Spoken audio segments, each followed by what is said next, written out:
High friends, welcome to my beauty tips channel. चला तर मग सुरुवात करूयात आजच्या व्हिडिओला। मैत्रिणींनो, त्वचेची काळजी कशी घ्यायची असा विचार करत असाल तर तुम्ही सध्या सोप्या अशा काही टिप्स फॉलो करायला हवेत।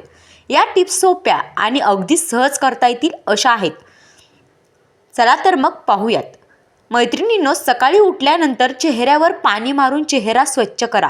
चेहऱ्यावर कधीही साबण लावू नका। 2. फेस वॉश लावून चेहरा स्वच्छ करा। थंड पाण्याचा उपयोग हा त्वचेसाठी उत्तम असतो। 3. आंघोळीनंतर चेहऱ्याला मॉइश्चरायझर लावल्यामुळे त्वचा हायड्रेट राहते। नुसत्या त्वचेवर कधीही मेकअप लावू नका, कारण हा मेकअप पोअर्सच्या आत जातो, ज्यामुळे स्किन डॅमेज होऊ शकते। 4. मेकअपचा बेस चेहऱ्यावर लागत नसेल तर तुम्ही मॉइश्चरायझर घेऊन त्यात फाउंडेशन घाला आणि मग तो लावा। बेस अधिक चांगला बसतो। त्वचेसाठी एका वेळी वेगवेगळे प्रयोग करणे टाळा, कारण त्यामुळे त्वचा डॅमेज होते। त्वचा चांगली राहावी असे वाटत असेल तर तुम्ही त्वचेला सनस्क्रीन लावायला अजिबात विसरू नका। 5.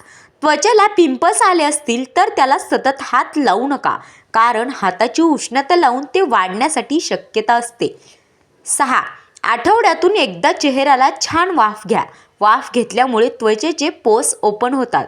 त्यानंतर तुम्ही चेहऱ्यावरील ब्लॅक हेड्स, व्हाईट हेड्स काढून घ्या। त्वचेवर बर्फ फिरवा। 7. त्वचेवर कधीही थेट लिंबाचा रस अजिबात लावू नका, कारण लिंबामध्ये असे काही घटक असतात जे तुमच्या चेहऱ्याला हानी पोहोचवू शकतात। तेलकट त्वचा असणाऱ्यांनी कधीही त्वचेवर दही, तेल असे घटक लावू नये, कारण त्यामुळे त्वचेवर पिंपल्स येऊ शकतात।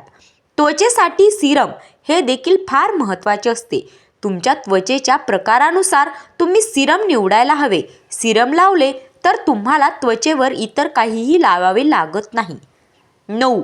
रात्री झोपताना मेकअप काढल्यानंतर चेहऱ्याला बर्फ लावायला विसरू नका, त्यामुळे त्वचेचे पोर्स मिनिमाइज करण्यास मदत करतात।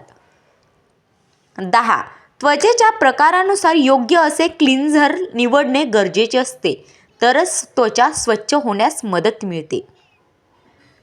रात्री झोपताना चेहऱ्याला काहीही लावू नका असे सांगितले जाते, पण रात्री मॉइश्चरायझर लावणे हे फारच जास्त गरजेचे असतं। त्यामुळे रात्री नुसता चेहरा धुवून झोपू नका, मॉइश्चरायझर लावा, तरच चेहरा स्वच्छ आणि सुंदर दिसेल। मैत्रिणींनो, व्हिडिओ आवडला असेल तर लाईक करा आणि चॅनलला सबस्क्राईब करा। धन्यवाद।